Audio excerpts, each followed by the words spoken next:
Hey, it's Mike Chen. The world is full of mysteries. That's why it's so fun to work on this channel. I especially love things from ancient history that we just can't figure out. And I don't know if that's because I've watched one too many Indiana Jones movies, or the fact that I don't believe that our ancestors are as technologically unadvanced as most people might think. From the pyramids to Stonehenge, there are so many ancient secrets out there in plain sight that we still can't solve. And perhaps one of those ancient secrets is the Sri Padmanabhaswamy temple. This temple is as ancient as Hinduism, the faith that is practiced in it. Located in Kerala, India, this temple is named the richest temple in the world. And one look at the beautiful structure gives the prestige away, for the entire structure is covered in actual gold.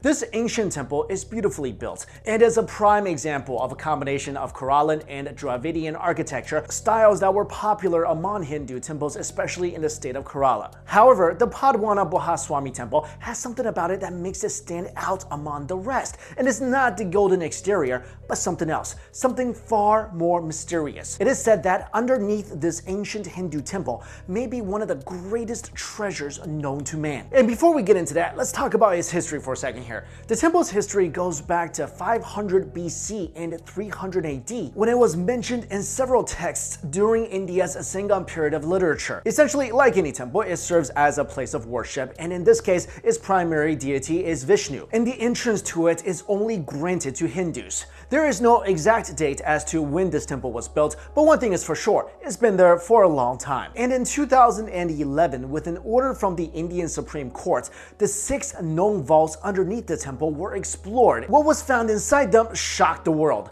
The vaults that were opened held unimaginable treasures, further cementing the temple's title. They contained precious stones and metals, ancient artifacts, but most of all, gold. There were gold coins dated around 200 BC, golden necklaces and crowns, and even a solid gold statue of the deity of the temple. The treasures were estimated to be worth billions, and some even say trillions of dollars. And it was said to be one of the biggest treasure finds in all of history. And that's not even the most exciting part. What's crazy was that out of the 6 vaults of the temple, only 5 were completely opened. The last vault, named Vault B by the Indian Supreme Court, contains a door that leads to another chamber. The door, like the temple, is beautifully adorned, if not a little scary. Carved on the door are 2 giant cobras said to be warnings to anyone who wants to open it and reveal the secrets inside. What's strange is that there are no latches or bolts on the door, not even a keyhole. No other means of entry except for a ritual that is supposed to be performed by a Hindu monk who must be powerful enough to perform the Garuda mantra, or a powerful chant. And there is currently no such person capable of doing this. That's why this inner sanctum has been sealed for centuries, and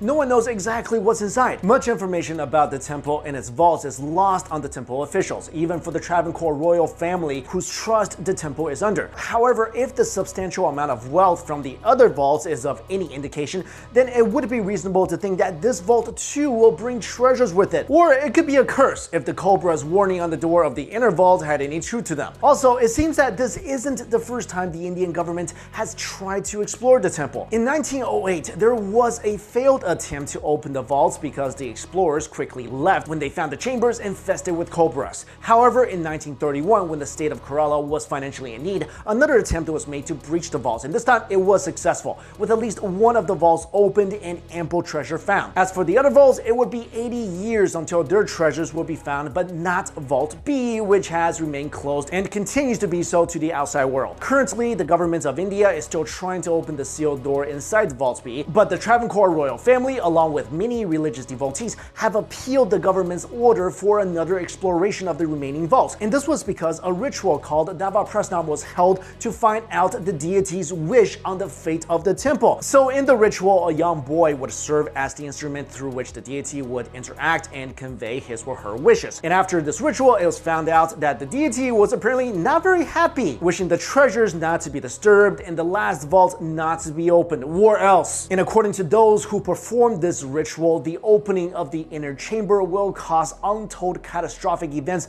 of apocalyptic proportions. Then there's another conflict going on. Of course, this is a lot of money for a money-starved government, so the government of India wants to actually use this treasure. treasure. So my question to you guys is that the best thing? I mean, for me, and this is just my own opinion, I think if my government found a lot of ancient treasure, I would like to see it in a museum, not to be sold off, and then maybe go into the pockets of some corrupt officials. Also guys, let me know, what do you think is in the final vault? Although I am really curious about what's in there, and I do sort of want them to open it so I can see, but at the same time, I also don't want a real life version of the mummy. But let me know what you think. Do you think the final vault also contains untold treasures? Or do you think the people who built the temple purposely put all the treasures on the outside 5 vaults so that people can just take it and leave and not disturb the final vault? And then the final vault really does contain some sort of curse? Let me know your thoughts in the comments below. Thank you all so much for watching this video. I'll see you later.